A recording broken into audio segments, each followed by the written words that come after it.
Então, mais um passo da revisão sobre o livro da Cidade de Deus de Santo Agostinho. Na primeira parte, nos 5 primeiros livros, Santo Agostinho tinha falado daqueles que buscam os deuses com vista aos bens terrenos. Então ele mostra como isso não faz sentido, além de tratar também do saque de Roma do ano 410. Nessa segunda parte do livro, entre os livros 6 e 10, ele trata daqueles que adoram os deuses buscando a felicidade eterna, como uma espécie de dever de piedade. Então, no livro 6, depois de refutar os que diziam prestar culto aos deuses para receberem bens temporais, se põe a refutar os que prestam culto para receber bens na eternidade. No livro 7, ele analisa diversos mitos dos deuses principais, segundo um autor que ele vai citar muito, chamado Varro, é o nome em latim, ou Varrão em português, e mostra que esses mitos são inconsistentes.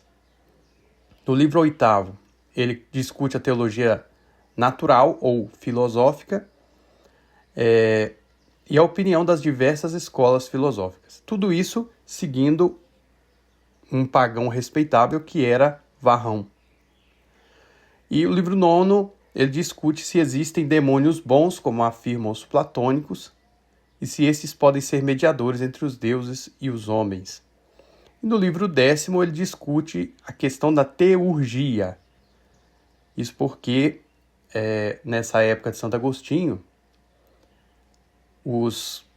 aqueles que seguiam o neoplatonismo, embora na época de Santo Agostinho só se dizia platonismo, não se dizia neo, né? Isso aí é uma coisa moderna.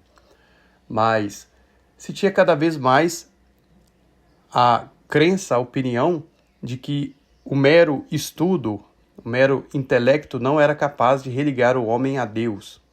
Então era necessário uma série de ritos, de símbolos, de iniciações para fazer aquilo que a filosofia por si mesma não conseguia. Então isso era chamado de teurgia.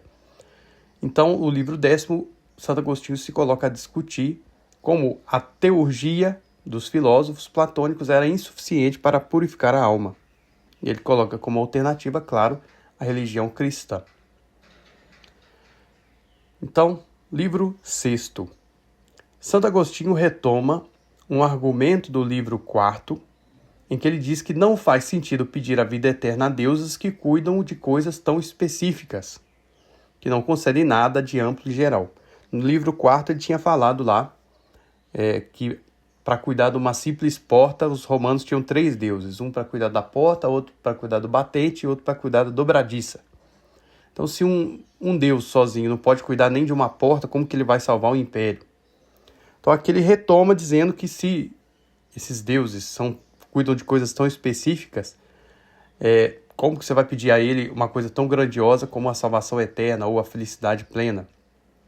Então, ele diz assim: se é erro pedir vinho a Ceres, pão a Baco, água a Vulcano e fogo às linfas, aqui ele está invertendo, né? Ceres seria aqui de te dar o pão e Baco o vinho. Vulcano te dá o fogo e as linfas a água. Então, se é errado você pedir o contrário, não se deve entender que disparate maior é a qualquer deles pedir a vida eterna? E aí ele introduz o autor que mais vai discutir nessa segunda parte, que é Marcus Terentius Varro, que em português seria Varrão, que foi um autor contemporâneo a Júlio César, a Cícero, no século I a.C. Então, na época de Santo Agostinho, já era um clássico, né? Já tinha passado 500 anos da sua produção intelectual. Então, Santo Agostinho diz sobre ele que ele ensina o afeiçoado às coisas, tanto como o Cícero deleita o afeiçoado ao estilo. Então, se Cícero era o maior de todos da retórica, esse cara, esse Varrão, era o maior de todos ao explicar as coisas, seja as coisas humanas, seja as coisas divinas. Então, Varrão, ele fala de 3 tipos de teologia. Teologia mítica, que são aquelas histórias dos deuses, aquilo que se diz deles, aquilo que tem em Homero, aquilo que tem nos demais escritores poetas. E ele trata como ruim essa teologia mítica porque trata os deuses de maneira antropomórfica, inclusive atribuindo a eles comportamentos horríveis. Quantas histórias tem de Zeus praticando estupros? Quantas histórias tem de Juno, que seria a deusa Hera, tendo ciúmes como um ser humano, praticando mal, praticando assassinatos? Então, ele considera ruim a teologia mítica. Tem a teologia natural, ou no grego a física, né, porque vem de physis, que é aquela dos filósofos, que buscam o primeiro princípio divino. Então, Heráclito dizia que era o fogo, Pitágoras que era o número, Epicuro falava que era o átomo, e assim por diante. Até Aristóteles fala do primeiro motor imóvel. Então, é aquela realidade divina que se chega por meio da razão. Então, essa aí, o Varro ele não censura, mas ele relega as escolas filosóficas. Ou seja, isso não é coisa para o povão, não. Isso aqui é só para filósofos. Então, não era a fraqueza da teologia natural ou física, era que não era algo público. E tem a teologia civil, que é a religião oficial da cidade, que era os grupos de sacerdotes, os colégios de sacerdotes, as cerimônias religiosas oficiais, os sacrifícios que se fazia. E ele afirma que essa teologia civil ela é essencial para a cidade. Então, Santo Agostinho ressalta que Varro diz que a sociedade humana precede a instituição dos deuses e suas festividades. Tanto que tinha lá na próprio Agostinho menciona nos 5 primeiros livros, numa Pompílio, que instituiu uma série de festas aos deuses em Roma. Então, a religião civil só aparece depois que a sociedade está constituída. A sociedade institui essas coisas. E aí Santo Agostinho faz notar, fala, olha, como que pode ser mais importante essas cerimônias religiosas se elas são instituídas pela sociedade humana?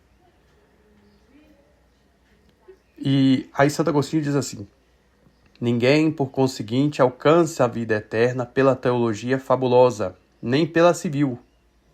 Aquela semeia as torpezas dos deuses com ficções, esta colhe-as com aplauso. Aquela espalha as mentiras e esta recolhe-as. Aquela afronta as coisas divinas com falsos crimes, esta abrange nas coisas divinas representações de tais crimes. Aquela celebra em versos as nefandas ficções dos homens sobre os deuses, esta consagra-as com suas festividades. Aquela canta os delitos e as calamidades dos deuses, esta ama-os. Isso porque a teologia civil, ela fazia representações teatrais daqueles mesmos mitos gregos, ou greco-romanos, por assim dizer, que a teologia mítica criava. Então, Santo Agostinho vai mostrar aqui como seria artificial essa divisão, porque o Varro ele aceita uma e considera indigna a outra, mas as duas estão ligadas.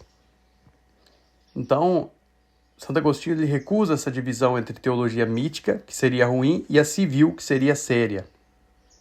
Ele considera que os mesmos deuses representados nos espetáculos teatrais são cultuados nos templos. E adiciona a isso o fato de se usarem eunucos nos templos pagãos. Então, entre as muitas coisas que ele diz dessas cerimônias, ele diz o seguinte: o eunuco era considerado uma pessoa indigna, que não era aceito nem no teatro. E o teatro, ele já, nos 5 primeiros livros, ele já tinha falado muito mal do teatro, exatamente por representar coisas obscenas, por tratar os deuses de maneira indigna. Então ele diz aqui, que mistérios serão esses que, para representá-los, a santidade escolheu pessoas que em seu seio nem a própria obscenidade teatral admite? Que os templos pagãos, alguns tinham servos eunucos, enquanto no teatro não era admitido. Então ele diz assim, até o teatro, que é péssimo, aceita, aliás, não aceita essas pessoas e os templos aceitam. Então como que essa divisão, dizendo que a teologia civil é boa e a mítica é ruim, é possível? Então, Santo Agostinho dá um exemplo do que ele considera uma sandice, mas por ser da própria teologia civil, era tida por coisa respeitável. É o que ele vai falar sobre os noivos, né? As pessoas recém-casadas. Então ele diz assim: o ajuntamento carnal entre homem e mulher é presenciado pelo Deus julgatino. Vá lá. Para a recém-casada ser conduzida ao novo domicílio, chama-se, porém, o Deus dominuco. Para instalá-la em casa, emprega-se o Deus domício. E para mantê-la junto ao marido, vem a deusa manturna. Para que continuar a busca? Respeite-se o pudor humano. Faça o restante a concupiscência do sangue e da carne no segredo da vergonha. A que vem encher o leito nupcial com essa turba de deuses, quando de perto dele se retiram até mesmo os padrinhos? Então, era algo considerado respeitável, algo tradicional da religião romana. Cada passo que você dava no momento em que se casava, tinha um deus específico. Tem um deus julgatino, quando na hora do marido e da mulher, na noite de núpcias. Aí tinha o Dominuco, o Domício, Maturna. E ele fala até de um aqui, chamado Priapo. Ele diz assim: mas, para que eu digo que está presente Priapo, másculo a conta toda, sobre cujo bestialíssimo e monstruoso falo as matronas mandavam sentar-se a recém-casada, segundo usança muito religiosa e honesta entre elas? Então isso aqui, que para ouvidos cristãos soava assim, o cúmulo da obscenidade, era considerado respeitável pela religião oficial. Mas continuem e esforcem-se por distinguir, quanto lhes permita a sutileza, entre a teologia civil e a teologia fabulosa, entre as cidades e os teatros, entre os templos e o palco, entre os mistérios dos pontífices e as carmes dos poetas, como distinguem das coisas torpes as honestas, das falsas as verdadeiras, das levianas as graves, das mentiras as verdades, das que cumpre evitar, as que cumpre apetecer. Então, todo esse livro sexto é Santo Agostinho mostrando que a teologia civil, ou seja, o culto oficial das cidades, era tão ruim quanto a mítica. Não fazia sentido você condenar uma e elogiar a outra. E ele sugere também que Varro sabia muito bem dessas coisas. Porque Santo Agostinho, ele admira a sabedoria de Varro. Então, parece que ele não teve coragem de criticar abertamente a teologia civil, que era uma coisa oficial da cidade. Então, ele sutilmente sugeriu que a teologia própria dos filósofos, própria das pessoas que buscam a verdade, era a natural, que é a única que Santo Agostinho vai aprovar.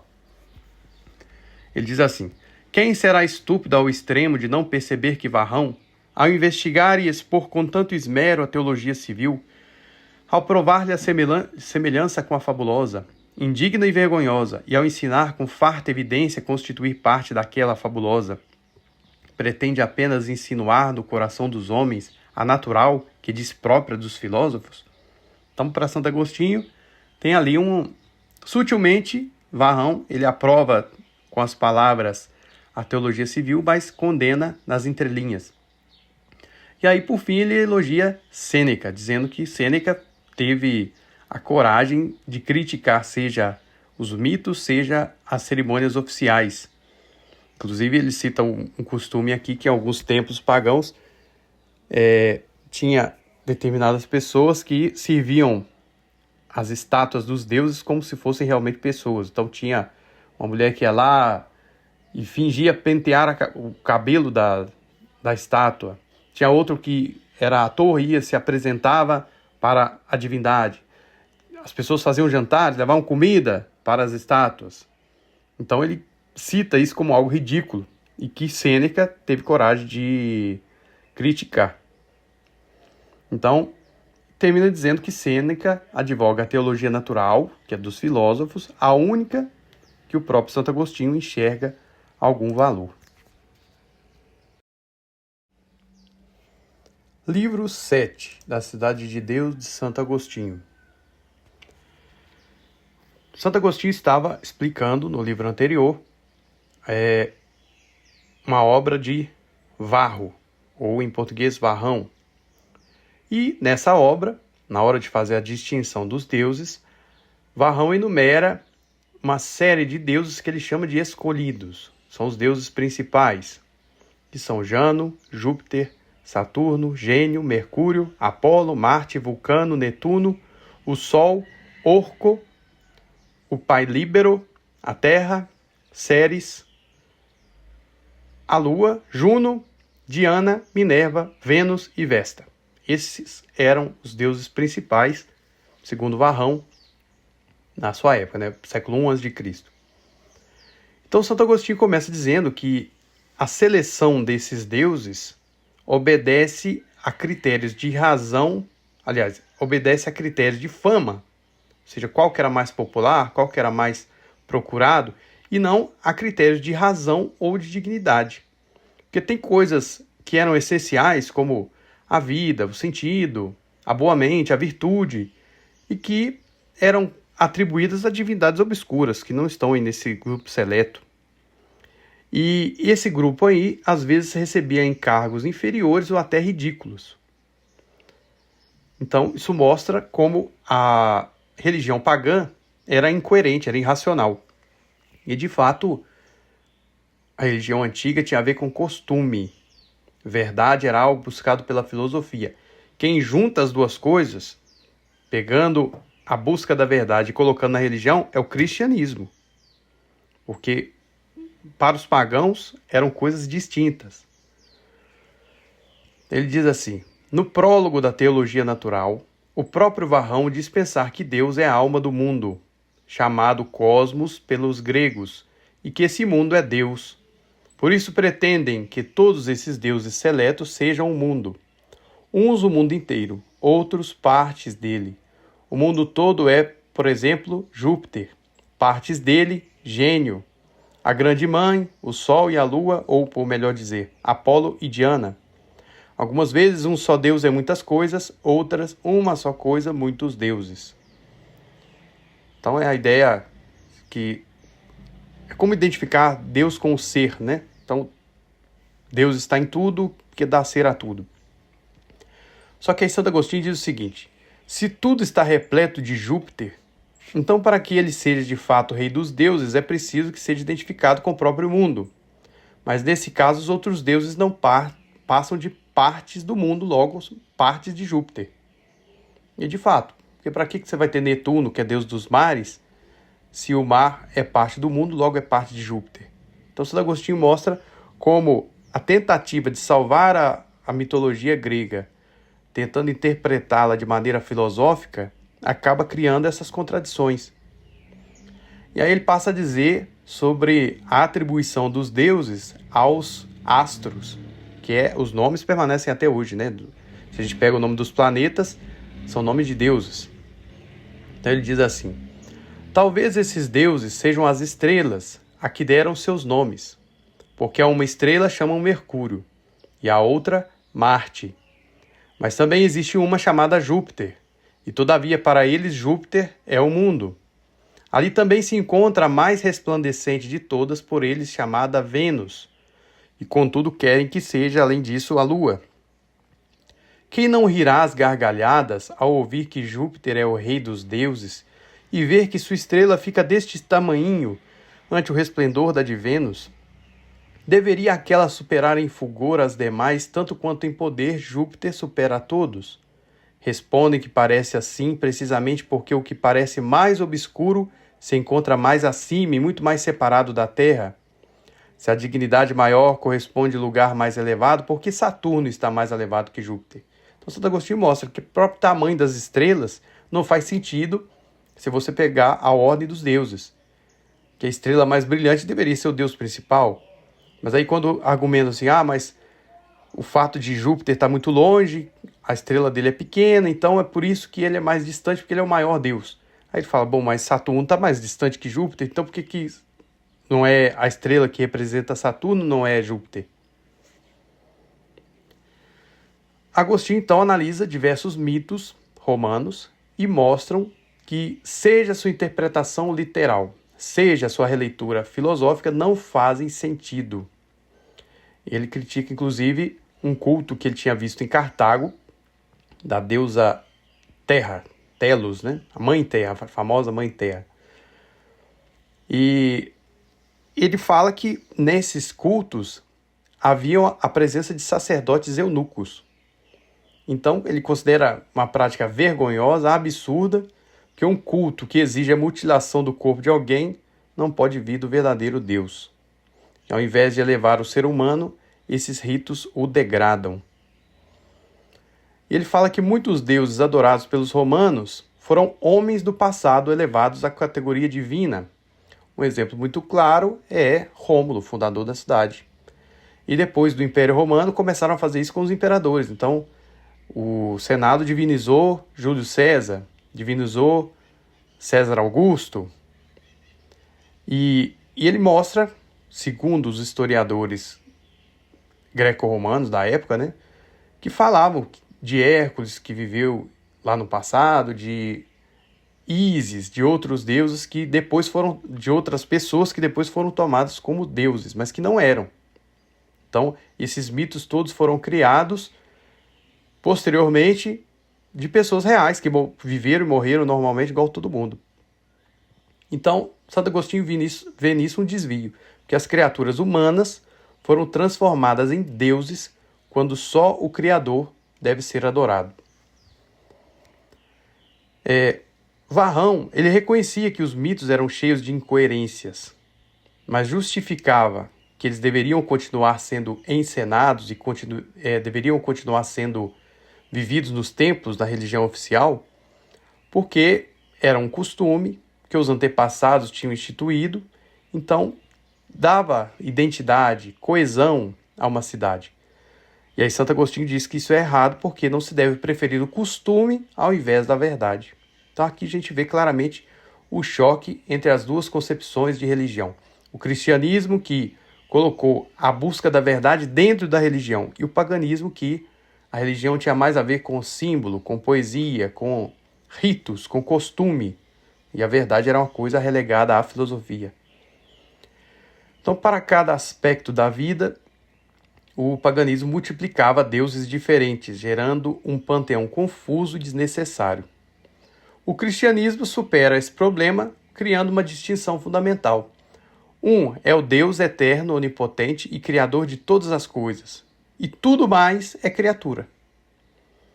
Então, segundo Santo Agostinho, essa visão simples e coerente elimina a necessidade de ficar proliferando um número sem fim de divindades, algumas até fazendo a mesma coisa, outras consideradas, por exemplo, se Júpiter é o mundo, Netuno é o mar, mas o mar não faz parte do mundo. Então, esse tipo de contradição é eliminada quando você separa o Criador das criaturas.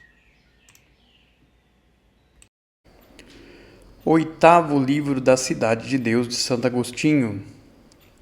Santo Agostinho, nesse livro, ele se propõe a analisar as correntes filosóficas. Isso porque haviam pessoas que defendiam que se devia dar culto aos deuses pagãos e colocavam os seus argumentos baseados na filosofia. Então ele vai passo a passo mostrando o desenvolvimento da filosofia. Ele fala de Pitágoras, que segundo ele foi o primeiro a usar o termo filosofia, que é aquele que tem o amor ou a amizade pela sabedoria. Então o verdadeiro sábio, ele não diz que ele é o sábio, como aquele que tem a sabedoria, mas é aquele que é amigo, que busca a amizade, que ama a sabedoria. Então o primeiro a usar essa denominação foi Pitágoras. Aí ele vai traçando a questão de Tales de Mileto, que fundador da escola jônica, aí seus discípulos, Anaximandro, Anaximenes, Anaxágoras, Diógenes de Apolônia, Aquelau, até chegar a Sócrates, que no tempo de Santo Agostinho era entendido como um discípulo de Arquelau. Então, todo um desenvolvimento da filosofia. A filosofia sai daquilo que é a busca pelos fundamentos do ser. Pitágoras vai dizer que é o número.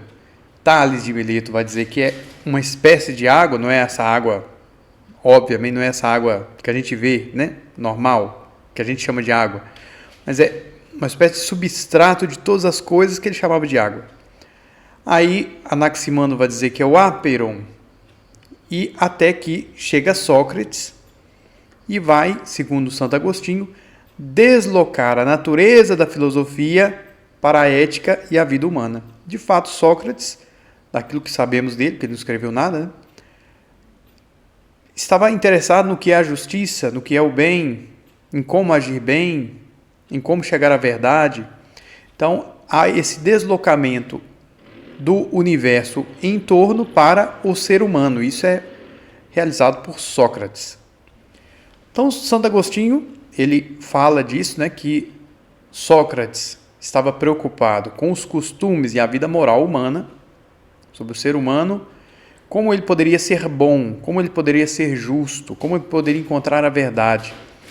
E aí ele chega à conclusão que o ser humano necessita de uma purificação da alma para se elevar às realidades divinas.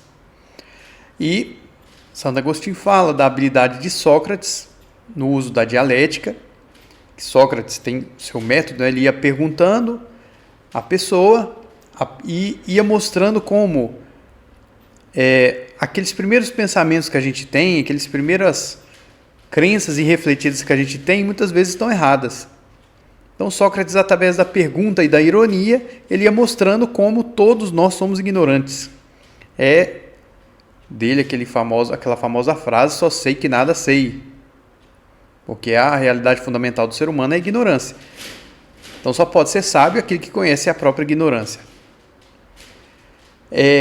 Sócrates acabou condenado na cidade de Atenas, mas depois a própria cidade se arrependeu e puniu os acusadores.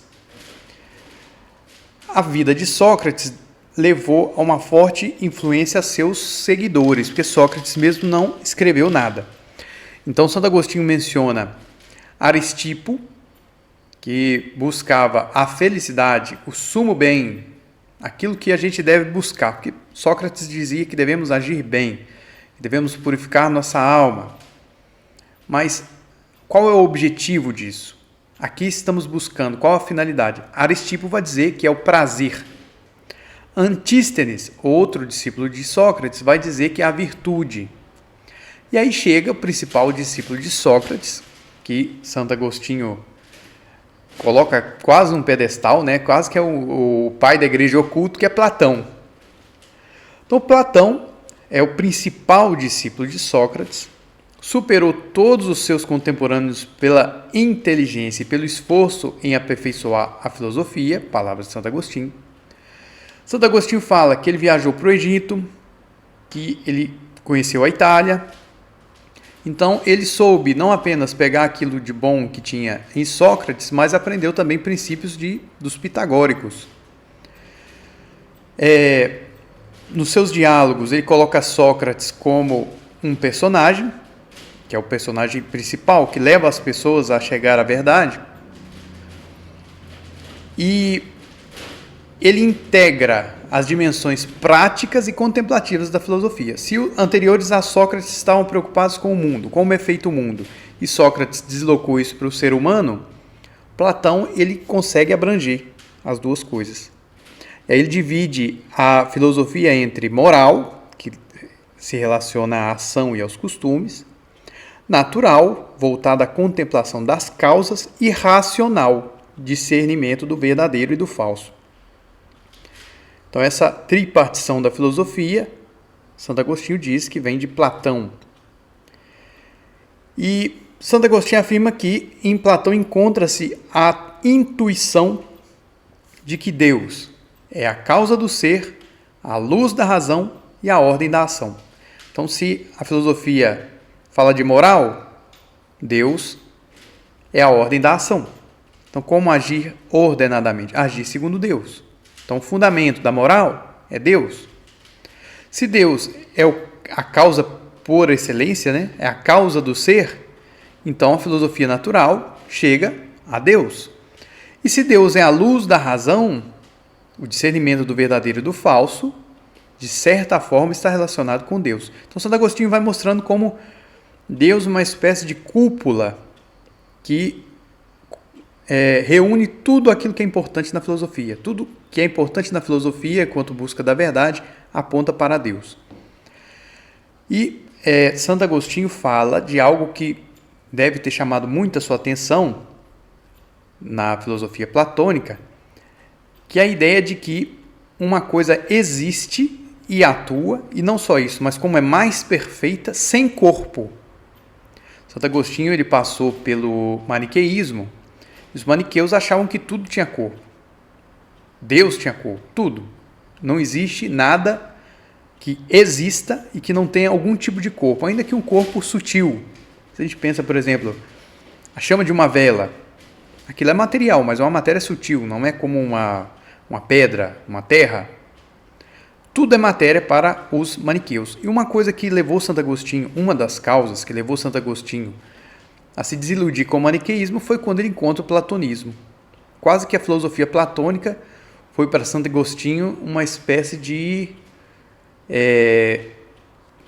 propedêutica, né? Como uma espécie de catequese que depois abriu a mente dele para outras realidades, para se desiludir do maniqueísmo, e aí então ele acabou lá em Milão, chegando à conclusão que o cristianismo era verdadeiro.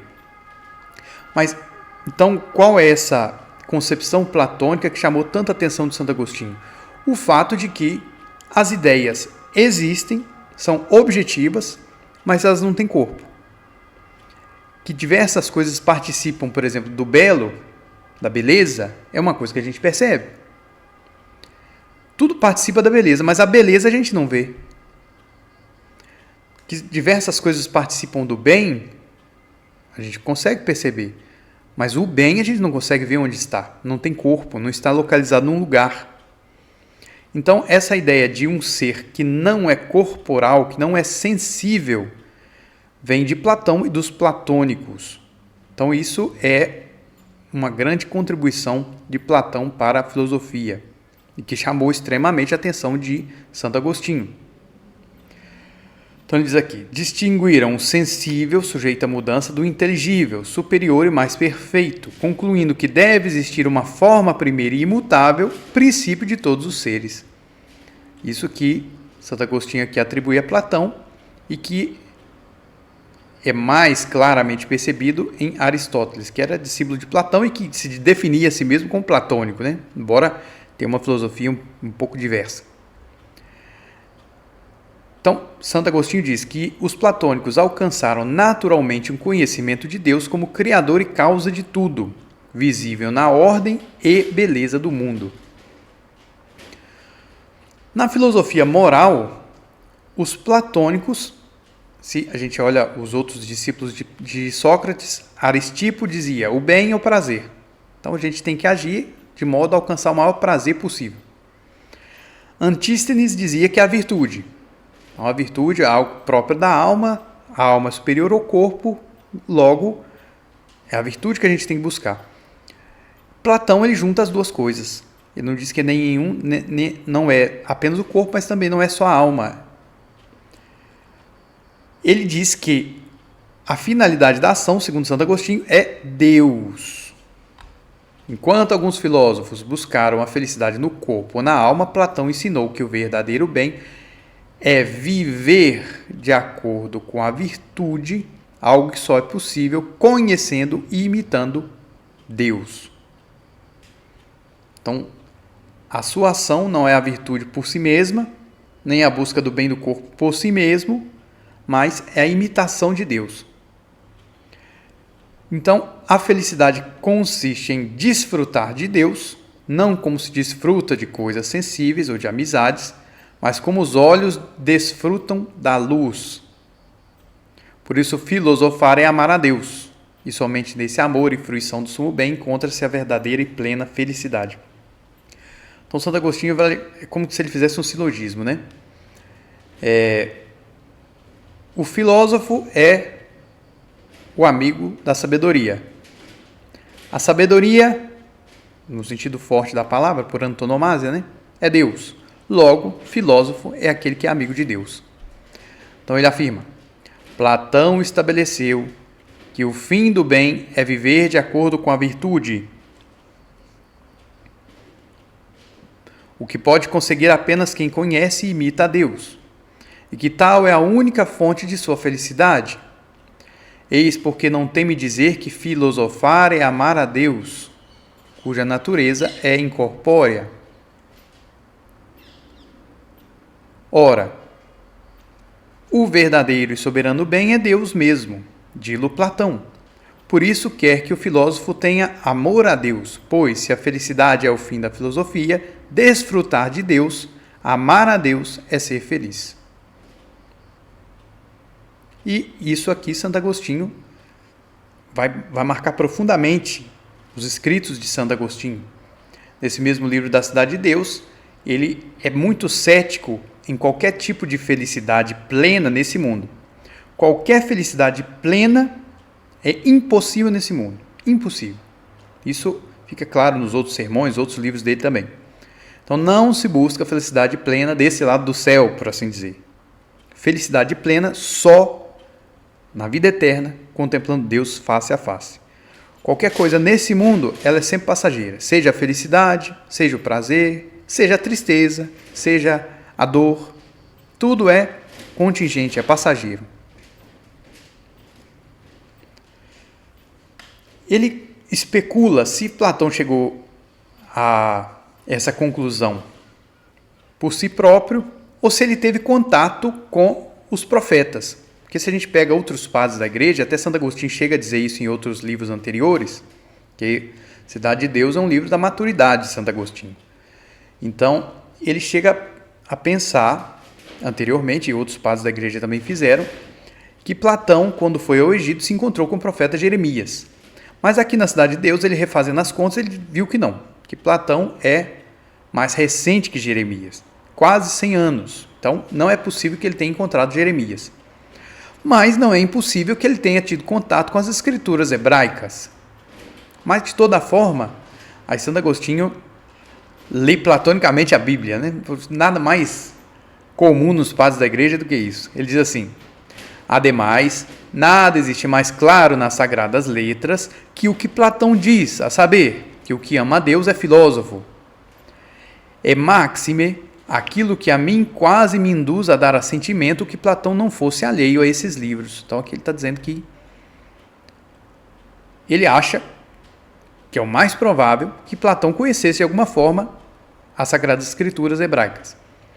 Eis a que me refiro, quando se anunciou ao santo Moisés, por meio de anjo, as palavras de Deus, perguntou ao mensageiro divino qual o nome de quem o mandava libertar do Egito o povo hebreu, e obteve a seguinte resposta: eu sou o que sou. Aquela passagem lá da sarça ardente, né? Que de fato Deus soa bem platônico ali, eu sou aquele que sou. E dirás aos filhos de Israel: o que é me enviou a vós? Como se em comparação com aquele que verdadeiramente é, por ser incomutável, os seres criados mutáveis não fossem. Platão reteve-o com firmeza e encareceu-o com grande esmero. Então, Santo Agostinho fazendo uma aproximação entre Platão e as Escrituras. Aí ele passa a falar de Apuleio, que era um outro escritor muito famoso na sua época, que é famoso por um livro chamado Metamorfose, que, enfim, é sobre outra coisa, mas ele escreve um livro chamado Deus de Sócrates. Isso porque Sócrates tinha um daimon, essa é a palavra grega, daimon, que ele diz que o aconselhava. Como o daimon passou para a nossa cultura como demônio, que é uma palavra com significado negativo, não é que Sócrates se aconselhava como demônio. Daimon era uma espécie de ser intermediário entre os seres humanos e as divindades, os deuses. Então, uma espécie de deus inferior, por assim dizer, de deus intermediário. Então, Apuleio faz toda uma reflexão a respeito desses seres intermediários entre os deuses e os homens e como eles são necessários como intermediários. O ser humano não pode ir direto aos deuses e os deuses não podem ir direto ao ser humano, logo, os daimons têm que ser, por assim dizer, cultuados, receber algum tipo de culto. E Apuleio, não sei se é Apuleio ou se é Agostinho, aproxima esses daimons, que não sei se foi o tradutor, né, porque eu li Cidade de Deus em português, traduz como demônios, ou se foi o próprio Agostinho, que identifica esses daimons com os deuses pagãos. Então, primeiro Santo Agostinho começa dizendo que essa ideia de que os demônios são deuses é errado segundo Platão. Porque Platão diz que não existem deuses maus ou não seriam deuses. Aí ele afirma, então esses deuses que exigem jogos perversos e torpes encenações, que é o que ele estava argumentando até aqui, e exigem sacrifícios para serem aplacados, não são deuses. Aí ele começa a refletir sobre Apuleio. Ele diz assim, Apuleio e Platão defendia que os deuses moram nos céus, os demônios nos ares e os homens na terra. Então aqui é uma hierarquia de 3 tipos de seres. Os deuses são semelhantes aos demônios, pois são espirituais. E os demônios são semelhantes ao homem, pois possuem paixões, ou seja, raiva, tristeza, desejo e assim por diante. E por isso se comprazem nos espetáculos torpes. Então é como se os demônios fossem um intermédio entre deuses puramente espirituais e os seres humanos que têm corpo. Os demônios não têm corpo, como os deuses, mas têm paixões na alma, como os seres humanos. Então, aqui há a ideia de intermediários. Apuleio considerava os demônios como intermediários, pois seria indigno dos deuses se comunicarem diretamente com os homens. No entanto, Santo Agostinho diz que demônios maus, que se comprazem em espetáculos maus, não podem ser intermediários, porque como que o demônio mau vai levar boas preces aos deuses? É impossível. Então, abre aspas, Santo Agostinho dizendo, a razão é que nenhum Deus se comunica com o homem, dizem, divina e casta santidade. Não se comunica com o homem suplicante e comunica-se com o demônio arrogante. Não se comunica com o homem penitente e comunica-se com o demônio que o seduziu. Não se comunica com o homem que implora a divindade e comunica-se com o demônio que a usurpa. Não se comunica com o homem que pede perdão e comunica-se com o demônio que o persuade a nequitia. Que seria o que? A perversidade. Então essa ideia de que o demônio possa ser intermediário entre Deus e os homens é muito estranho. Porque Santo Agostinho está dizendo aqui, quer dizer que Deus ele não conversa com um ser humano que está arrependido, que está rezando, que está fazendo bem. Ele coloca como intermediário o demônio, que perverteu o ser humano.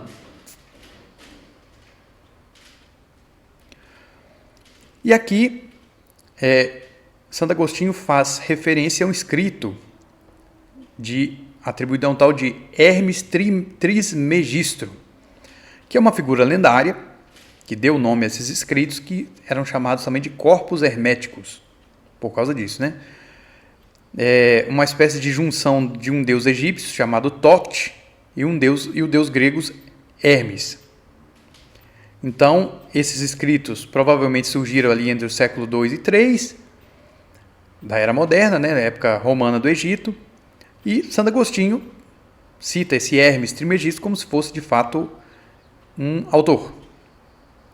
E aí, esses escritos herméticos, eles afirmavam que os seres humanos faziam os ídolos, então fazia lá a imagem, a estátua, e depois atraía para essas estátuas demônios, para que as estátuas falassem, para que as estátuas fizessem coisas. É curioso que eu já vi o falecido professor Orlando Fedeli, Deus o tenha, né? Dando crédito a essas coisas, essa ideia aí do corpus hermético, que isso era realmente possível. Era realmente possível atrair um demônio para falar com as estátuas. Mas enfim. Então, citação aqui de Santo Agostinho. Assim como o Senhor, ou o Pai, ou o que é supremo, Deus, em suma, é o autor dos deuses celestes, assim o homem é autor dos deuses que se encontram nos templos, contentes da proximidade dos homens. Dizes estátuas, Trismegisto? Respondeu, estátuas sim, Asclépio. Então aqui está citando o livro, né? Vês como tu mesmo desconfias? Estátuas sim, animadas e cheias de vida e sentido, que fazem tantas e tais coisas. Estátuas que conhecem o futuro, predizem as coisas por sortilégios, pelos poetas, pelos sonhos e por 1001 outras artes. Produzem as enfermidades nos homens e as curam ou os deixam tristes. Então, Santo Agostinho, ele não duvidava, ele não afirmava, mas também não duvidava que isso fosse possível. Ou seja, que os demônios se servissem dessas coisas, dos ídolos pagãos, dos cultos pagãos, e até concedessem alguma coisa àqueles que os cultuavam, mas faziam isso justamente para prendê-los na idolatria, prendê-los no mal. E por isso De forma alguma, um cristão, alguém que buscava o bem, deveria fazer culto aos deuses pagãos, porque os deuses pagãos são demônios. Isso já é uma afirmação de São Paulo que Santo Agostinho tem como pressuposto, dos seus raciocínios. Livro 9 da Cidade de Deus. Santo Agostinho continua na sua reflexão, que ele já havia começado anteriormente, discutindo as 3 teologias segundo Varrão, que seria a teologia natural, que é a única que Santo Agostinho vê valor, que é essa dos filósofos. Os filósofos conseguem, buscando as primeiras causas, buscando aquilo que é divino, encontrar algumas verdades.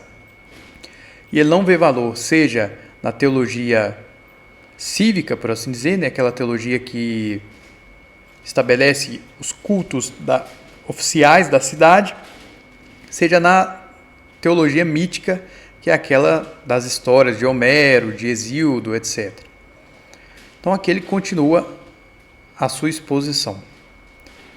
Ele afirma que alguns platônicos fazem distinção entre demônios bons, a que se deve buscar a mediação com os deuses, e os maus. Isso ele já tinha falado anteriormente, que não corresponde ao próprio Platão, porque Platão dizia que os deuses só podem ser bons. Então, alguns platônicos vão dizer, mas os demônios podem ser bons ou maus. Então, entre esses bons ou maus, a gente deve buscar a mediação apenas dos bons. E aí, Santo Agostinho começa a mostrar como essa distinção é impossível. Aí ele diz que a diferença dos deuses, que são tidos por impassíveis, ou seja, que não têm paixões, que não têm sentimentos, que não são dominados pela ira, pelo rancor, pela alegria, etc. e tal, os demônios têm essas paixões. Então, essa é a principal diferença entre um demônio, que também é um ser incorpóreo, e aquilo que os platônicos conheciam como sendo os deuses. Por causa dessas paixões, a alguns homens esses demônios são favoráveis e fazem o bem, e a outros não. Então, aqui está, para Santo Agostinho, a principal prova da paixão dos demônios, porque alguns que cultuam os deuses obtêm sorte, obtêm algumas coisas que eles atribuem a esses deuses falsos, esses deuses pagãos. Platão e Aristóteles, aí ele começa a refletir sobre se as paixões são boas ou não. Um sábio, ele deve ter paixões na alma? Platão e Aristóteles dizem que os homens sofrem das paixões, ou seja, da ira, da tristeza, etc, etc. Mas acontece que ele não deve deixar-se dominar pelas paixões, mas ter as paixões ele tem. E os estoicos diziam que as paixões não podem chegar à mente do sábio. Só que aí alguns, talvez espécie de estoicismo popular, entendia, então quem é verdadeiramente filósofo, ele não sente medo, jamais. Verdadeiramente filósofo, ele não sente raiva, jamais. Ele não sente alegria, ele não é perturbado por nada.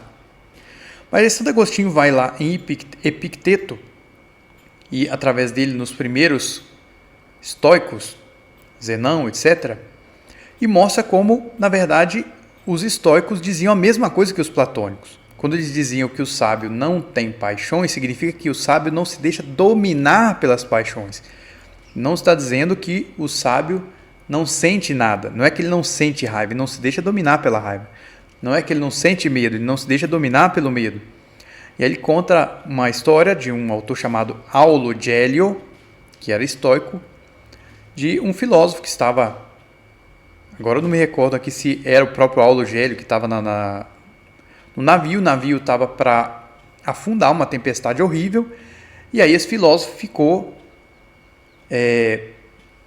pálido, ficou com medo, começou a mão a suar, etc. e tal, para grande admiração das pessoas que estavam no barco, porque achava, estoico não sente nada, E aí quando passou aquela situação, foram perguntar para ele.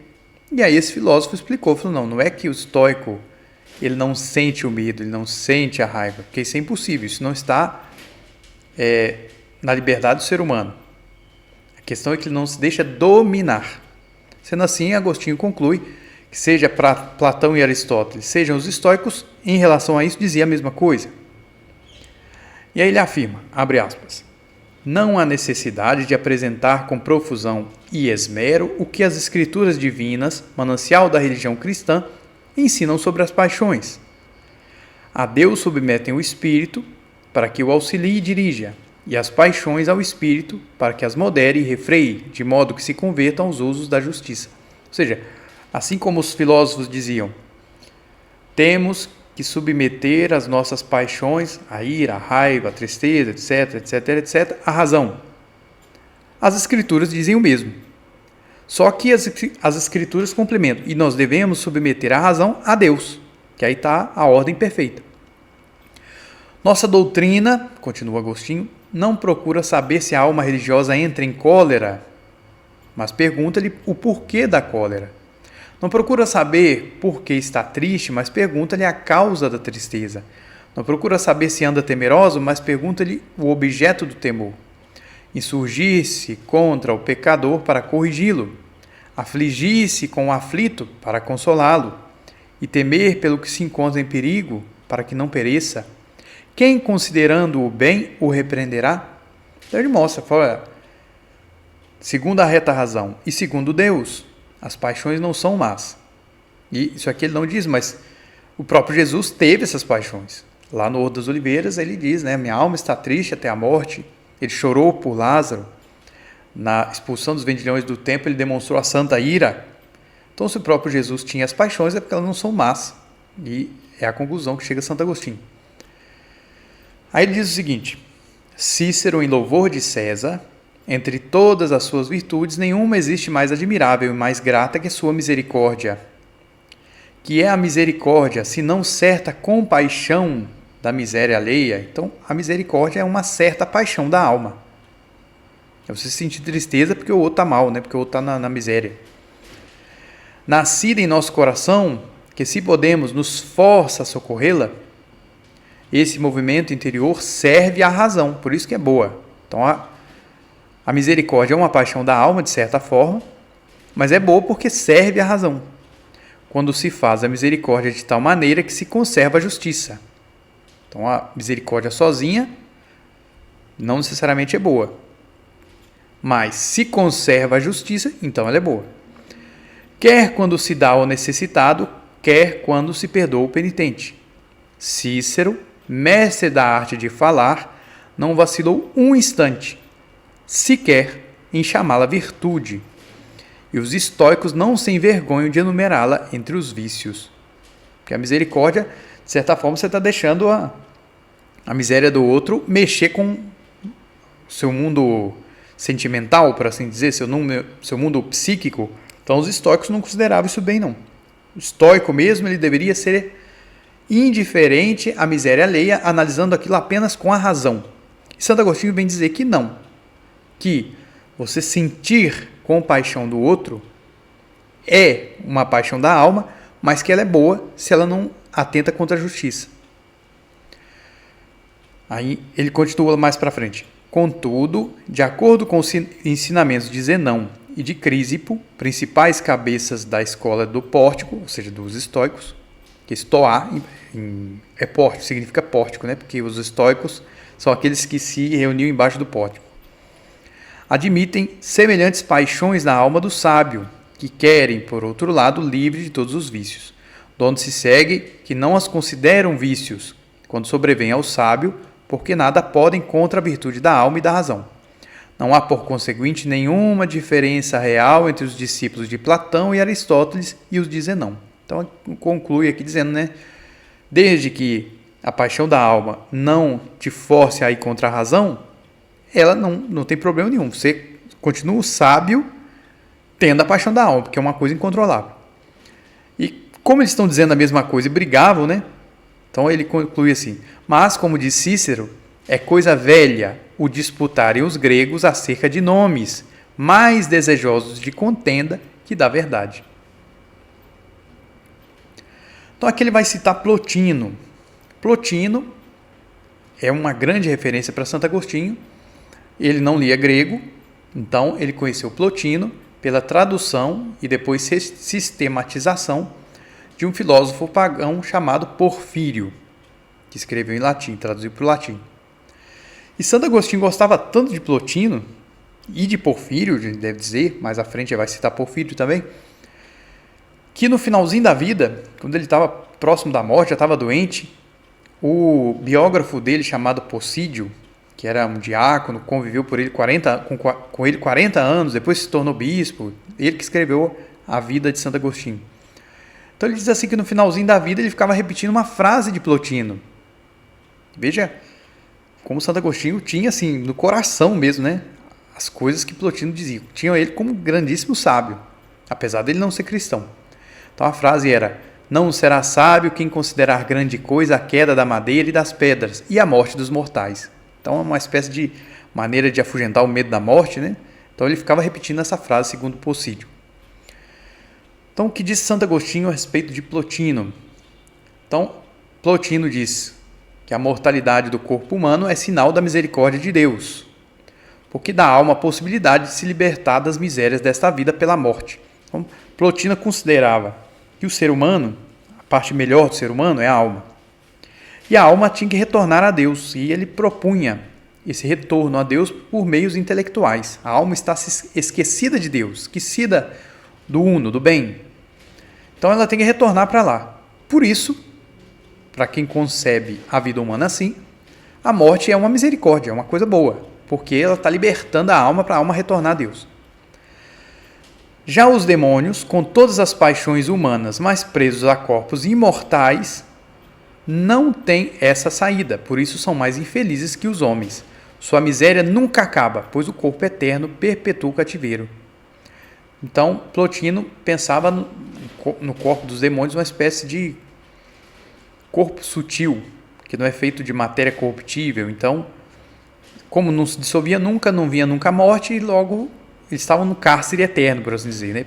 Que é próprio da tradição platônica conceber o corpo como uma espécie de prisão, um cárcere da alma. O ser humano, a alma podia voltar para Deus, porque uma hora o corpo morre, abre o cárcere e a alma vai embora. Mas no caso dos demônios, não. Agostinho mostra o contraste entre a condição divina e a humana. Aos deuses pertencem 3 perfeições: a sublimidade do lugar, a eternidade da vida e a beatitude ou felicidade da natureza. Já os homens experimentam o oposto, vivem numa morada terrestre e miserável. Então a gente não está no céu igual Deus. Possuem uma vida frágil e passageira, não é a vida impassível igual Deus. E em vez de beatitude enfrentam o mal e a morte. Assim, as 3 grandezas divinas correspondem 3 sinais da miséria humana. Aí Santo Agostinho volta lá discutir se os demônios podem ser intermediários ou não. Que ele começou falando. Uns dizem que se for um demônio bom, pode ser intermediário. Se for um demônio ruim, não. Aí ele afirma que esses demônios que são intermediários entre Deus, os deuses e os homens, essa posição de intermediário, ou seja, de não ter um corpo pesado igual ao ser humano, não torna eles felizes. Do lado dos deuses, eles participam apenas da imortalidade. Do lado dos homens, compartilham a natureza racional sujeita às paixões e, portanto, à miséria. E eles não podem ser neutros, pois toda a alma racional é necessariamente feliz ou infeliz, e todo ser vivo é mortal ou imortal. Como são eternos, resta-lhes apenas a infelicidade. Tornam-se assim miseráveis e mortais. Embora ocupem um lugar médio em relação ao espaço, entre o céu e a terra, na sua condição são mais próximos dos homens do que dos deuses, pois acumulam paixões e misérias humanas sem a beatitude divina.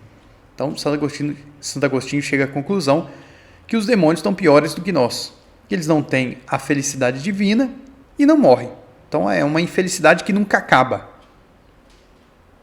Portanto, por mais que eles tenham uma condição ontológica, por assim dizer, de ser superiores aos seres humanos, isso não faz com que eles sejam felizes.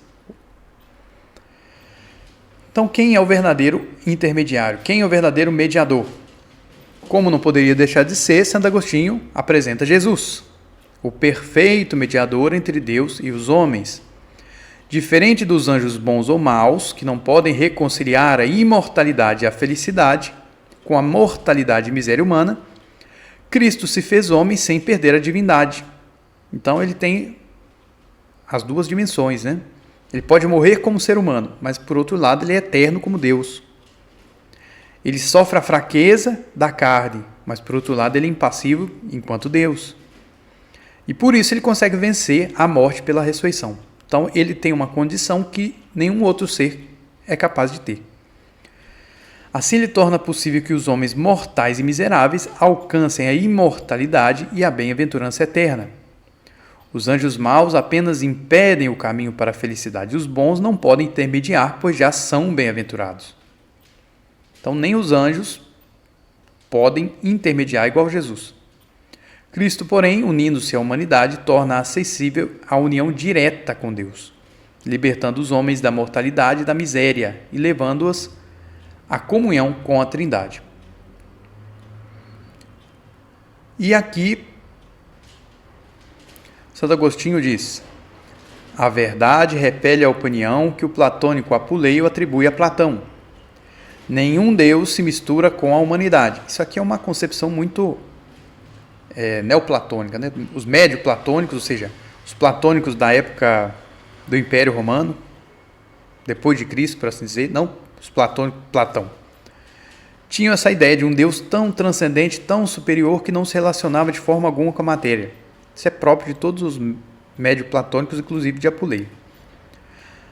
Só que Santo Agostinho não concorda de forma alguma, acrescentando que o principal caráter da grandeza dos deuses é jamais serem manchados pelo contato do homem. Agostinho observa que as escrituras falam apenas de anjos bons e de demônios maus, nunca de demônios bons. Então essa ideia também de que temos que procurar os demônios bons para serem nossos intermediários e não os maus. Ele afirma que isso não é possível. Entre os pagãos, o termo demônio tem sentido negativo e ofende. De fato, se chamar alguém de demônio, a pessoa não vai ficar satisfeita, né? Sendo usado apenas para espíritos malignos. Por isso é mais apropriado falar em anjos quando se deseja evitar mal entendidos ou ofensas. Ou seja, há seres espirituais intermediários que não são Deus? São os anjos. Só que, como ele mesmo disse, mesmo os anjos não podem ser o mediador. Porque os anjos eles não têm a nossa condição mortal. O perfeito mediador é só Cristo. Mas, por isso não se deve dizer demônios bons para se referir aos anjos. Daimon, né, que seria a palavra grega. Mas, para evitar ambiguidade, se prefira seres espirituais bons, anjos. Seres espirituais maus, demônios. E por fim, Santo Agostinho começa a falar sobre os anjos. Mais à frente, nesse livro da Cidade de Deus, ele faz toda uma angeologia. De onde vêm os anjos? Por que os anjos caíram? Os anjos são livres? Não são? E os demônios? Etc, etc. Ele vai falar isso mais à frente. Mas aqui ele fala da ciência dos anjos bons, que é diferente das dos demônios. Os santos anjos não se impressionam com o conhecimento das coisas temporais imutáveis, pois para eles esse saber é pequeno diante do amor e da contemplação de Deus, fonte de todo bem. Conhecem as causas eternas e a vontade divina de maneira perfeita e infalível. Porque os anjos estão vendo Deus face a face, né? Essa é que é a diferença. Os demônios não. Então os demônios até alcançam a compreensão de algumas coisas, seja futura por dedução, porque eles não conhecem o futuro, seja das causas eternas por compreensão natural, por assim dizer, mas não como os anjos, porque eles não estão vendo Deus face a face.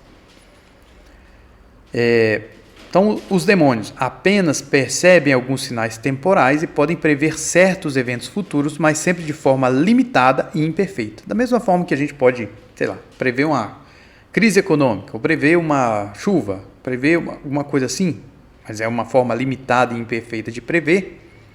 Você olha o presente e tenta prever o futuro. Os demônios também, ainda que mais perfeito que o ser humano, mas não é a mesma coisa que os anjos que veem Deus face a face.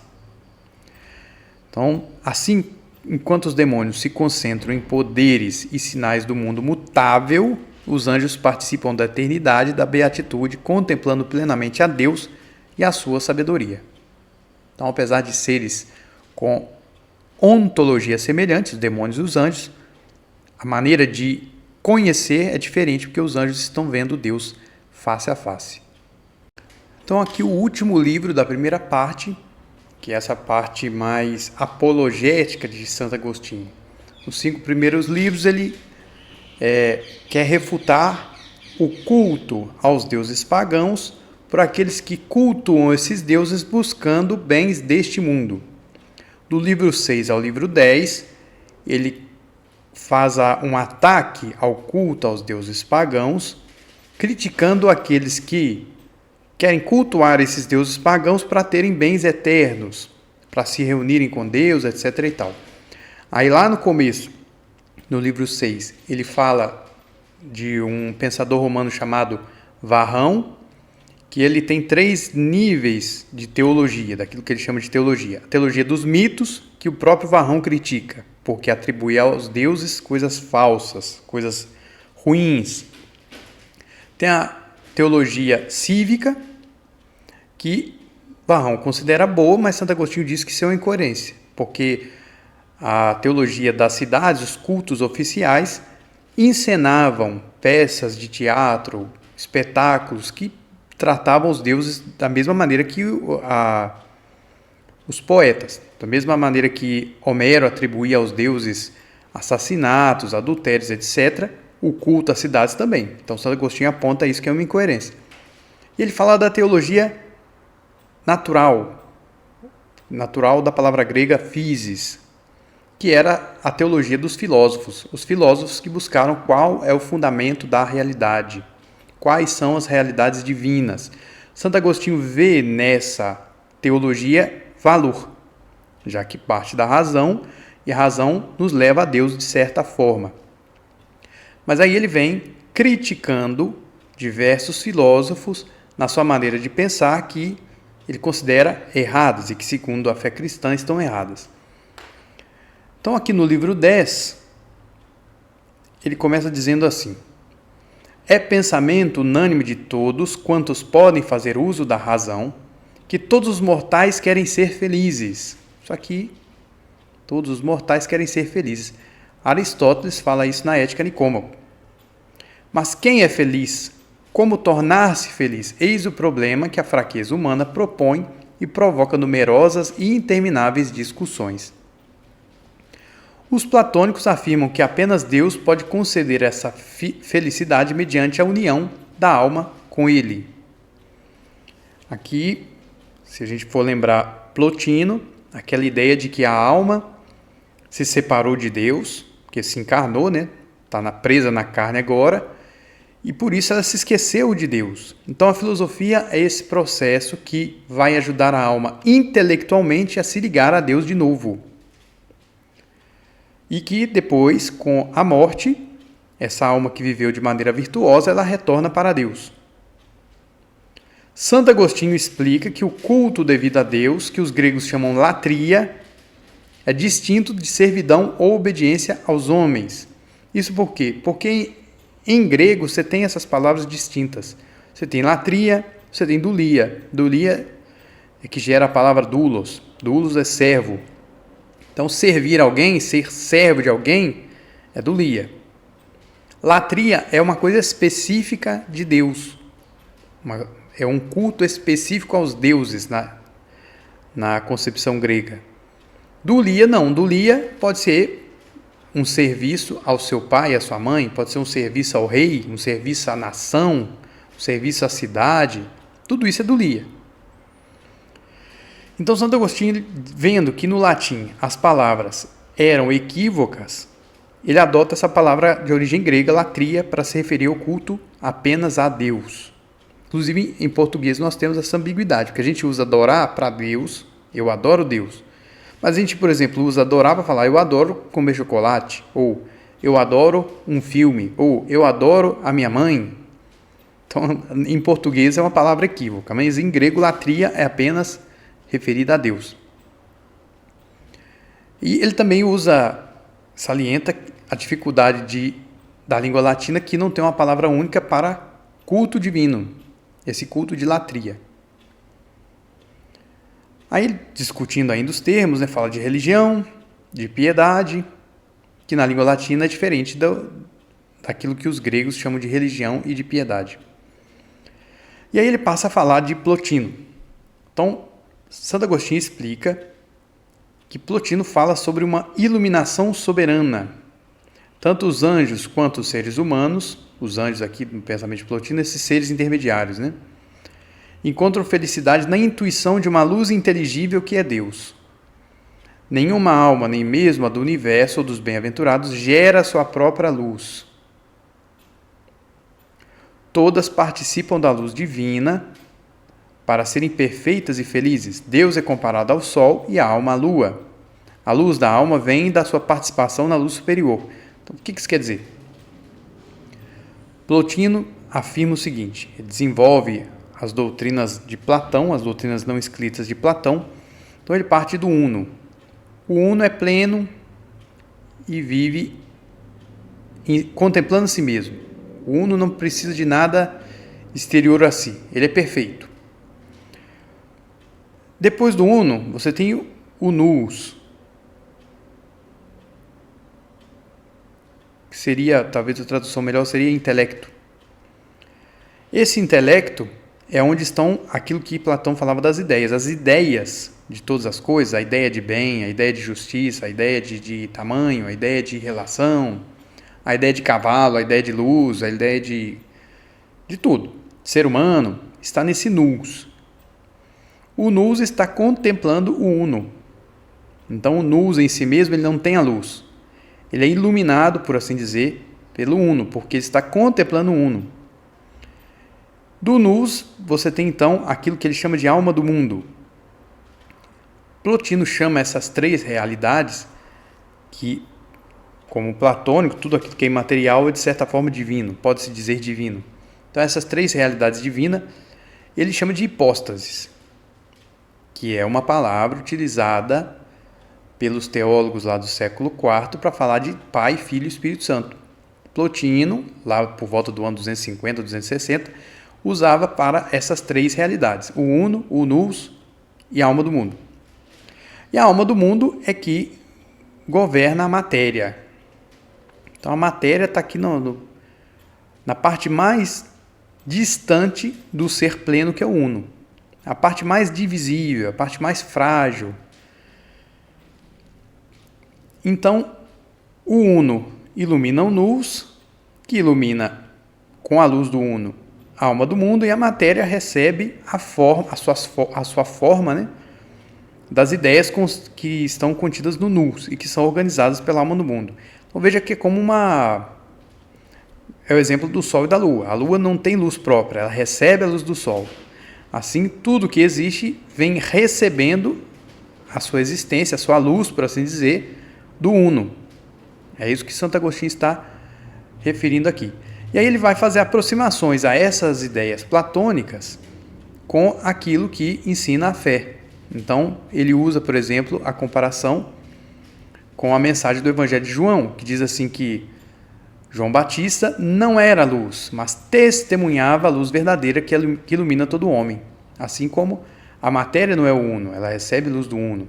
A alma do mundo não é o uno, ele recebe a luz do uno. O nous não é o uno, recebe a luz do uno. E assim por diante. Então ele está fazendo uma aproximação entre esses filósofos neoplatônicos com a fé cristã. Então ele coloca a se refletir sobre qual sacrifício Deus exige no culto de latria. Então ele passa lá pelos Salmos e chega à resposta que os sacrifícios cruentos, ou seja, matar animais lá no templo, eram sinais do sacrifício de Jesus. E que o homem deve oferecer um sacrifício de um coração contrito e o amor a Deus e ao próximo. Então, abre aspas. O verdadeiro sacrifício é toda a obra que praticamos para nos unir a Deus, em santa união. Então, toda a obra que a gente faz para unir-se com Deus é um sacrifício verdadeiro. Quer dizer, toda a obra relacionada com o supremo bem, princípio único da nossa verdadeira felicidade. Eis porque a própria misericórdia que alivia o próximo não é em absoluto sacrifício, senão feita por amor a Deus. Que ele pega aquela frase da Escritura que diz: quero misericórdia, não sacrifícios. Mas a mesma misericórdia, por si mesma, ela não tem valor. Ela só tem valor se for referida a Deus, senão não é culto a Deus. Então, por exemplo, se eu tenho misericórdia do meu próximo, porque o próximo é meu parente, ou porque eu quero a ajuda do meu próximo, isso não é culto a Deus. Agora, se eu tenho misericórdia do próximo por causa de Deus, por amor a Deus eu tenho misericórdia do meu próximo, então isso é verdadeiro culto a Deus. Então, Santo Agostinho explica que todas as obras de misericórdia e ações boas, quando feitas por Deus, são verdadeiros sacrifícios. Então, tudo que a gente faz por causa de Deus é um culto de adoração, de certa forma. É um verdadeiro sacrifício. Cristo, como sacerdote e sacrifício, nos une a Ele e nós nos tornamos membros do seu corpo. Então, como que se Jesus pegasse essas obras que a gente faz por amor a Deus e unisse ao seu sacrifício? E aí, Santo Agostinho relaciona isso ao sacramento da Eucaristia. A Eucaristia é corpo de Cristo. Então, nesse corpo de Cristo, Jesus reúne todos os nossos sacrifícios feitos por amor a Deus e oferece junto com o dele. Os santos anjos, como amam a Deus, são felizes quando nos conduzem ao mesmo amor a Deus. Por que ele está discutindo isso aqui? Porque ele já mencionou anteriormente que alguns platônicos diziam, olha, não se deve adorar os demônios maus, mas os demônios bons sim, você tem que prestar culto a eles porque são os seus intermediários. E aí Santo Agostinho vem dizer que se deve adorar apenas a Deus. E que os anjos, como amam a Deus, se você adora a Deus, os anjos ficam satisfeitos. Eles querem te conduzir ao amor a Deus, à latria a Deus. Eles, como nós, são cidadãos da cidade de Deus. Que é um tema que ele vai desenvolver na segunda parte da obra. Agostinho atribui ao ministério dos anjos aquilo que Deus realizou no Antigo Testamento a Abraão e no Êxodo.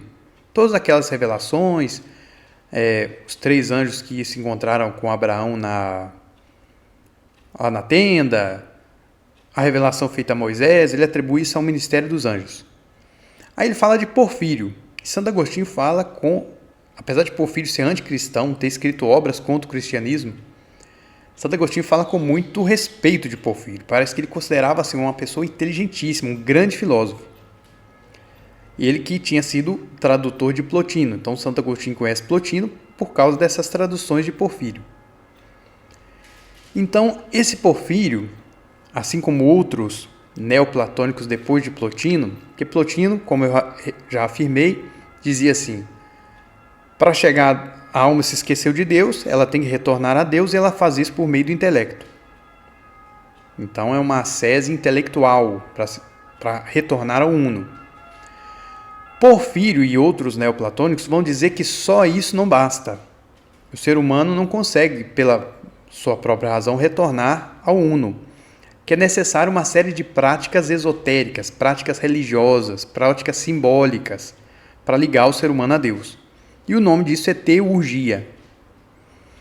Santo Agostinho parece afirmar que Porfírio, apesar de falar disso, olha, você tem que fazer certos ritos para voltar a Deus, certas simbologias religiosas, etc. e tal, Santo Agostinho não acredita que Porfírio falasse a sério isso aí. Ele considera que Porfírio só falava isso aí porque ele não queria ficar mal com quem defendia esse tipo de prática. Então ele diz assim, a diferenciação entre os enganos dos demônios e os milagres de Deus faz pelos anjos a que conduz aquele milagre. Então ele está dizendo o seguinte, os demônios podem até fazer sinais, porque ele estava falando da teurgia e quem praticava isso aí dizia, olha, funciona porque tem sinais miraculosos, etc. e tal, gente que tem sonhos e depois acontece, e assim por diante. Aí como que a gente vai diferenciar aquilo que é ministério dos anjos, como os anjos que deram notícia no Antigo Testamento a Abraão, a Moisés, e aquilo que é obra dos demônios? O que vai diferenciar a que essa revelação, ou esse sinal, esse milagre está conduzindo. Se está conduzindo a Deus, é porque é de anjo. se está afastando do culto ao verdadeiro Deus, é porque não vem dos anjos, vem do demônio. Deus se mostrou... Aí ele se questiona, né? Se os anjos não têm corpo, como é que eles apareciam no Antigo Testamento? Então ele responde, abre aspas, não nos admiremos de que Deus, embora invisível, segundo as Escrituras, tenha com frequência aparecido visivelmente aos patriarcas. O som que o pensamento concebido no segredo da inteligência produz fora não é o próprio pensamento. Assim, a forma sob a qual se manifestou Deus invisível por natureza é qualquer outra coisa menos Deus. Contudo, é Ele que, sob tal forma, se deixa ver, como é o pensamento que no som da voz se faz ouvir. Então ele faz uma comparação muito bonita entre o som da voz e o pensamento. O som da voz não é o pensamento, mas manifesta o pensamento. Então, se Deus se manifestou, a manifestação de Deus não é Deus, mas revela Deus. Ele continua, com efeito, a visão de Deus é de beleza tão sublime e digna de tanto amor, que sem ela o homem, apesar de acumulado de todos os bens, não passa de um ser muito infeliz. Embora vários de tais prodígios dos demônios pareçam igualar alguns dos milagres legítimos, o objetivo que os distingue estabelece a incomparável excelência dos nossos. Alguns são operados no interesse da pluralidade de deuses, tão menos dignos de nossos sacrifícios quanto com maiores instâncias os reclamam. Os outros não têm por fim senão a glória do único Deus verdadeiro, que nos mostra pelo testemunho de suas escrituras e mais tarde pela abolição dos ritos cruentos não ter necessidade de tais oferendas. Então, além daquilo que eu já tinha dito, que a que conduz aquele sinal ou aquele milagre? É o culto ao verdadeiro Deus? Sim, então vem de Deus, vem dos anjos. É ao culto aos deuses pagãos? Então vem dos demônios. E aí ele faz a comparação. Enquanto as divindades pagãs ficam exigindo sacrifícios para favorecer os homens, Deus verdadeiro, ele aboliu os sacrifícios cruentos do Antigo Testamento porque não tem necessidade desse sacrifício. Era um sacrifício que apontava para Cristo. Então, Santo Agostinho segue afirmando que os sacrifícios visíveis devem ser oferecidos somente a Deus, único e invisível, como expressão externa da oferenda interior. Então, prece, louvor, boa vontade. Oferecer sacrifícios ou adoração a anjos ou outros espíritos é errado, pois eles mesmos rejeitam tais homenagens e só aceitam que Deus seja adorado. Isso porque, imagine não apenas aquilo que os judeus faziam no Antigo Testamento, que era sacrificar animais, mas aquilo que nós fazemos, um canto, uma oração, uma novena, uma procissão, uma vela, tudo isso são coisas exteriores, que só têm valor, já que Deus é único e invisível, se elas são expressão externa de uma coisa interior. Então, olha, eu amo a Deus, então eu vou acender uma vela aqui porque eu amo a Deus. Então a vela é um mero sinal exterior do meu amor. Aí ele vale. Agora, se é uma coisa exterior que não significa nada interiormente, para Deus não tem valor nenhum. Vira uma superstição, né? Aliás, a quantidade de gente que tem esse tipo de superstição, o sujeito anda com um terço no pescoço, mas nunca rezou o terço. Não adiantou nada. O sujeito tem uma imagem de Nossa Senhora, uma imagem, um crucifixo, uma imagem do Sagrado Coração de Jesus, mas aquilo não significa nada para ele interiormente. É como um amuleto. Não serve para nada. Tá aí Santo Agostinho começa a falar de Porfírio. Porfírio diz que os princípios podem purificar a alma. E aí os princípios lá de Porfírio são aquilo que Plotino chamava de hipóstases. O uno, o nous, né, o intelecto, ou a alma do mundo.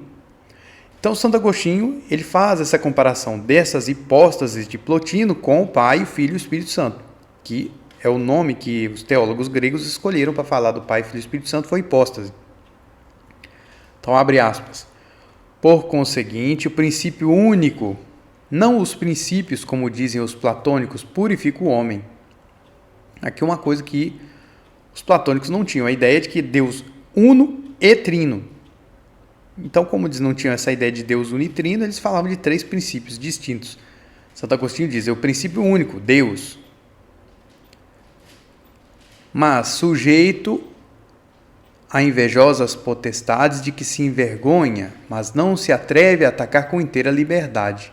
Porfírio não quer reconhecer em nosso Senhor Jesus Cristo o princípio cuja encarnação nos purifica.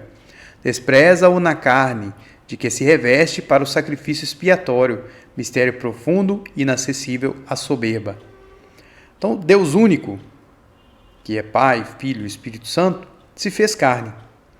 E Porfírio, um dos grandes ataques que ele faz ao cristianismo, nas suas apologias anticristãs, era exatamente essa ideia de que os cristãos creem num Deus que veio na carne, que era desprezada pelos platônicos. Carne era o cárcere da alma. Como é que Deus pode se fazer carne? Isso para eles era um absurdo. E aí Santo Agostinho critica ele nesse trecho, que ele não reconhece Jesus como princípio, porque ele assumiu a carne uma vez para fazer o sacrifício expiatório. Aqui que é o momento em que ele afirma que Porfírio, ele dá crédito a essa ideia de teurgia, ou seja, que você precisa de uma série de símbolos religiosos, de ritos, de coisas esotéricas para se aproximar de Deus.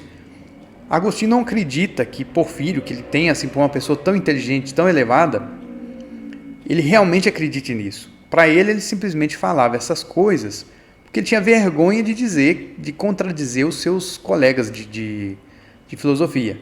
Aí ele afirma assim, abre aspas, tremes ainda, ó filósofo, e não ousas contra as potestades inimigas das verdadeiras virtudes e dos benefícios do verdadeiro Deus, da rédea solta a tua língua. Já não conseguiste distinguir entre os anjos que anunciam a vontade do Pai e os que, atraídos por não sei que arte, descem até os teurgos. Porque, pois, honra semelhantes anjos ao extremo de dizeres que revelam a ciência divina? Que coisas divinas anunciam os que não anunciam a vontade do Pai? Porfírio, ele reconhece que a verdadeira filosofia, sobretudo a platônica, é árdua demais e acessível a poucos. Por isso, para a maioria incapaz de alcançar essa filosofia elevada, ele propõe os teurgos. Então, o sujeito que é elevado, ele estuda Platão, estuda Plotino. O sujeito que é burro, ele vai mexer com os amuletos, com invocações de deuses pagãos, com esse tipo de ritual meio mágico, meio místico. Então propõe o recurso aos teurgos, que por meio de ritos secretos poderiam ao menos purificar a parte espiritual da alma, se não intelectual. Assim, quanto mantém fechada a multidão a escola de Platão, abre-lhe práticas esotéricas e ilícitas como na via alternativa de purificação. Postura que Agostinho critica por substituir a filosofia e a verdadeira salvação por artifícios religiosos sem eficácia real. Então, Santo Agostinho critica Porfírio, que está ensinando superstição às pessoas, porque considera que não é todo mundo que vai saber filosofia.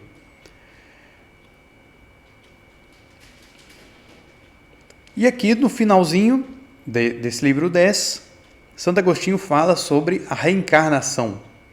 Que Platão imaginava que o ser humano é a alma e ele está preso no corpo. Então, uma vez que ele morre, se ele teve uma vida justa, ele volta lá para o mundo espiritual, para o mundo das ideias. Mas ele pode reencarnar de novo. Se ele teve uma vida justa, ele vai reencarnar uma série de vidas possíveis que são boas.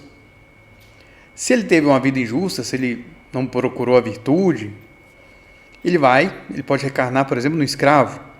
Mas tanto Plotino quanto Platão pressupunham que você podia reencarnar como um animal, como um cachorro, como uma larva, como um inseto. Esse tipo de coisa Porfírio não afirma. Ele recusa essa ideia de transmigração da alma nos animais.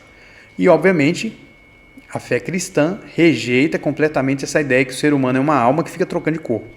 O ser humano é corpo e alma. É uma alma só e um corpo só. Não existe esse negócio de, na vida passada eu fui não sei quem. Não existe vida passada, você só tem essa. Então, Santo Agostinho, na hora de falar da graça, ele diz assim, abre aspas, usas mais abertamente essa palavra graça, onde, comentando o pensamento de Platão, afirmas que nesta vida é impossível que o homem alcance a perfeição da sabedoria, porém que aquele que vive segundo o entendimento tudo quanto lhe falta pode ser completado, depois da vida corporal, pela providência de Deus e sua graça. Porfírio, repetindo aquela crença de Plotino, de Platão, que uma vez que liberto desse corpo, você tem essa possibilidade de se unir às realidades divinas. Então, segundo Porfírio, ele usa para falar dessa união, que você volta a se ligar ao mundo divino, a palavra providência e a palavra graça. E sobre essa ideia da transmigração das almas até nos animais, que Platão e Plotino aceitavam, mas Porfírio não, Santo Agostinho afirma, abre aspas, acreditou que as almas dos homens tornavam não aos corpos que haviam deixado, mas aos corpos de outros homens. Envergonhou-se de que acreditar que certa mãe, transformada em mula, servisse de montaria ao filho, e não se envergonhou de crer que, remoçada, pudesse casar-se com ele. Então, Santo Agostinho, não sei se estava em alguns livros do Porfírio, a ideia de que assim, o sujeito tinha uma mãe, aí a mãe dele morreu, reencarnou numa mula, e aí o filho estava andando em cima da mula que era a mãe, que isso era vergonhoso. Mas Santo Agostinho diz assim, mas o mesmo Porfírio não acharia errado se essa mãe tivesse reencarnado em uma outra criança, se a criança crescesse e se casasse com o próprio filho. Isso é igualmente vergonhoso. Então ele mostra como Porfírio, rejeitando por esse motivo de vergonha a transmigração das almas em animais, deve também rejeitar, deveria, né? Porque no tempo de Santo Agostinho, Porfírio já tinha morrido. Rejeitar também a transmigração das almas para outros corpos humanos, ou seja, aquilo que nós chamamos de reencarnação, que é incompatível com a fé cristã.